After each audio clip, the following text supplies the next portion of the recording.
Bienvenidos nuevamente a mi canal IMA Latina en Israel. Estamos iniciando una nueva semana. El pasado Shabbat, para ponerlos en contexto, leímos la parashá Noach, que es la segunda parashá de la Torá. Estamos en el libro entonces de Bereshit, Génesis. Y ahora estamos iniciando la lectura de la tercera parashá, que se llama Lech Lecha.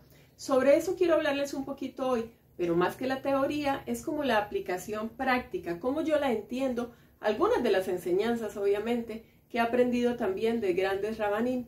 Entonces, como siempre en la Torá, vamos a empezar con una parte teórica, pero luego les voy a explicar ya eso en palabras más facilitas de asimilar. No se vayan entonces, por favor. Como siempre les pido, si no se han suscrito al canal, por favor, ¿qué esperan para hacerlo? Regálenme un like, valoren mi tiempo y espero que les guste el mensaje de hoy.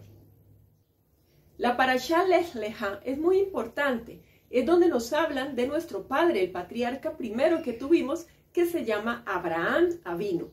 Bueno, resulta que Lech Lecha primero traduce algo así como ven hacia ti. Y uno diría, ¿qué significa esto?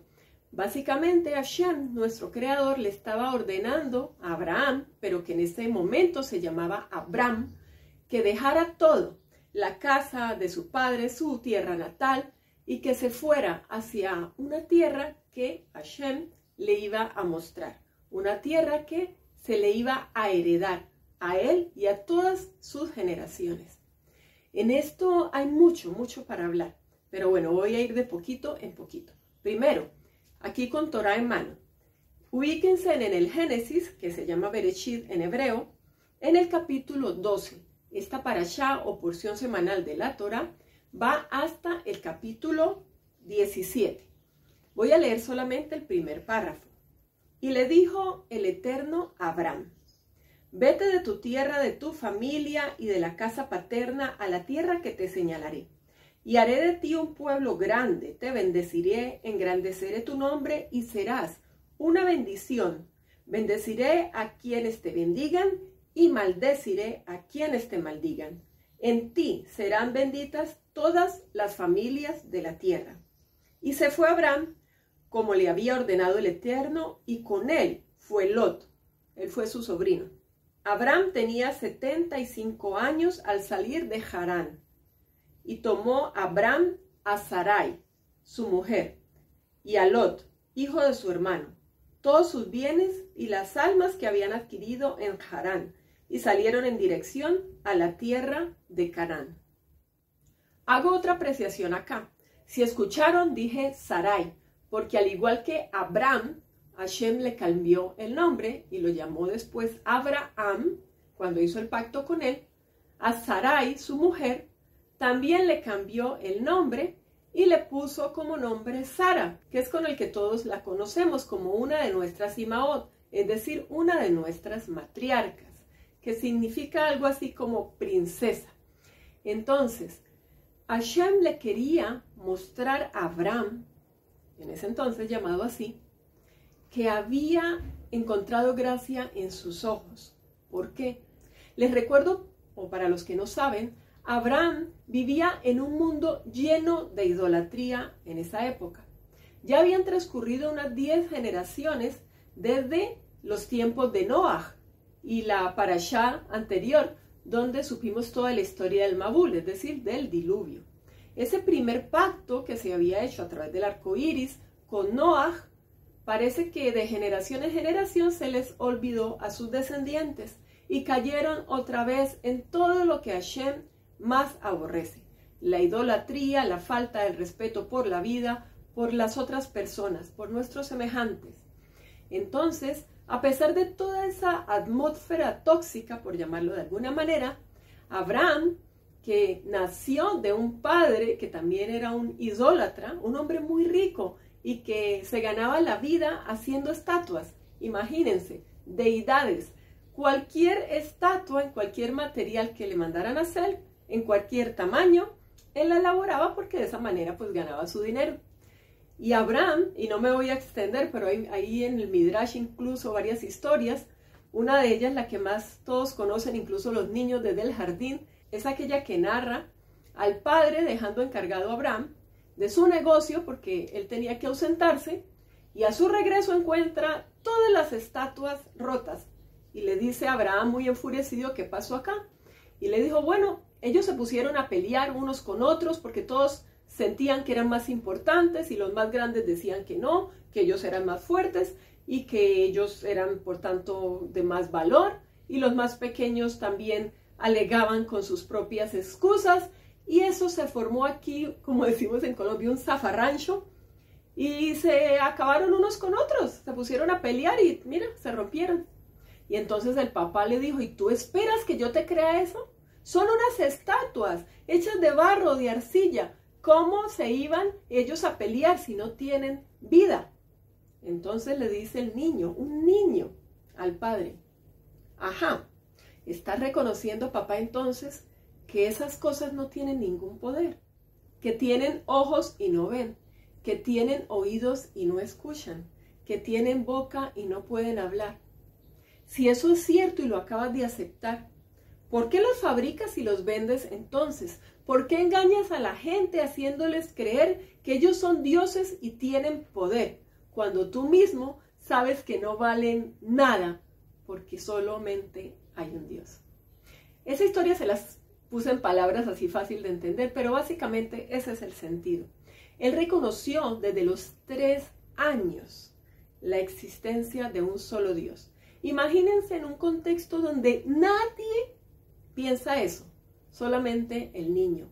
Y ni siquiera en su propio hogar tenía ese ejemplo, pues como les acabo de decir, se dedicaban a fabricar ídolos.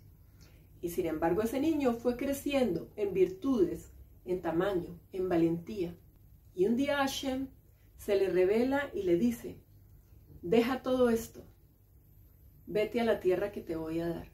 Y por eso el nombre Lech Lecha en realidad es como vete hacia ti, porque en hebreo lo que nos quiere decir es que Hashem, nuestro creador, le estaba prometiendo a Abraham que iba a ser un camino hacia él mismo, hacia su interior.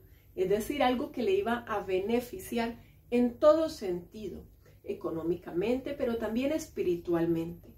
Hay mucho para aprender, como les decía. La idea no es ir en detalle con toda la parashá, pues el video tocaría hacerlo bastante largo. Pero las reflexiones para nuestra vida práctica son varias y así voy a ir por encima contándoles algunas. Por ejemplo, cuando hablamos de que vivimos en una zona de confort, no es necesariamente que estamos en un ambiente que es fácil para nosotros, simplemente que es un ambiente al que ya nos hemos enseñado. Y cuando se nos pide salir de esa burbuja, de esa zona de confort, se nos está diciendo: abre tu mente, deja el facilismo y entiende que hay otro camino. Bueno, eso fue exactamente lo que pasó con nuestro padre, con Abraham Avino, nuestro primer patriarca, que él estaba cómodo, a él no le faltaba nada, tenía un padre y una familia inmensamente ricas, tenía una buena posición social. Pero Hashem le dice: deja todo eso, confía en mí. Y él tuvo que pasar 10 pruebas, que tampoco me voy a poner a enumerarlas acá, pero fueron muy duras. Y empezando porque Hashem le dice: vete a una tierra que te voy a heredar, la tierra que pues debería ser, en teoría, mucho más próspera que donde estaba. ¿Y qué fue lo primero que encontró Abraham? Una tierra que estaba pasando una hambruna y que lo obligó a él, con su mujer y con sus siervos y la gente con la que había viajado, incluyendo a su sobrino, bajar hasta Egipto para poder salvarse de la muerte. Él hubiera podido alegarle a Dios y decirle: esto fue tan bueno lo que me prometiste, mira, me mandaste básicamente a morir con toda mi familia. Pero no, él sabía que Hashem le había dado su palabra y que la iba a cumplir. Así que después de un tiempo fue efectivamente a Canaán. Y pasan muchas otras cosas. Incluso también una de esas pruebas es que él termina siendo arrojado a un horno encendido y no muere. ¿Qué más que la quedá de Isaac mucho tiempo después, cuando ese único hijo que tanto había anhelado, que Hashem le había prometido tener con Sara, su esposa, que ambos ya eran tan mayores? Abraham tenía 100 años y Sara 90 cuando tuvieron a Isaac. Y luego le dice a Hashem: coge a tu hijo y llévalo a tal parte y entrégamelo en sacrificio. Eso no tenía ninguna coherencia, no solo porque era ese hijo que él le había prometido, el único que había tenido de esa promesa que Hashem le dio de tener infinidad de descendientes, sino también porque el mismo Hashem aparentemente se estaba contradiciendo. El hacer sacrificios humanos era parte de las abominaciones que esa gente idólatra hacían a sus deidades. Y Hashem ya le había dicho a Abraham que eso iba a quedar completamente abolido, que nunca más se sacrificaría una vida humana. Para eso los corbanos, los holocaustos, se daban con animales o con especies vegetales, pero nunca más con un ser humano, y mucho menos el propio hijo. Entonces, él tampoco le cuestionó eso a Dios, y por eso cuando ya iba a estar a punto de sacrificar a su hijo, Hashem le dijo a través de un ángel: detente, no le hagas nada al muchacho, vas a encontrar un animal atrapado que puedes tomar en su reemplazo para brindar ese holocausto. Y bueno, eso no es que todo haga parte de esta parashá del comienzo que les leí, es para mostrarles que día a día estamos constantemente enfrentados a muchas presiones, a muchas pruebas, a movernos, a sacudirnos y a decir: si no importan las dificultades, hay que seguir adelante, hay que confiar en Dios. Él no va a defraudarnos siempre que nosotros le sirvamos con ese amor infinito que debemos tenerle. Es nuestro Padre, es nuestro Creador y también es nuestro Rey. Es todo y es uno solo. Entonces estamos en buenas manos.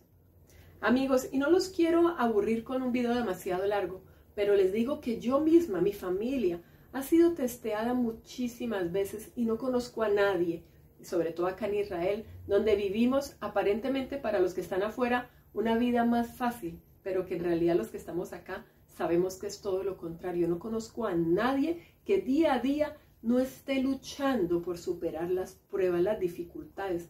Y si no, recuerden que estamos en medio de una guerra que ha durado más de un año y que ni siquiera empezamos. Una guerra por nuestra supervivencia, una guerra por mantenernos en la tierra que Hashem nos dio como heredad desde esa época de Abraham, nuestro padre.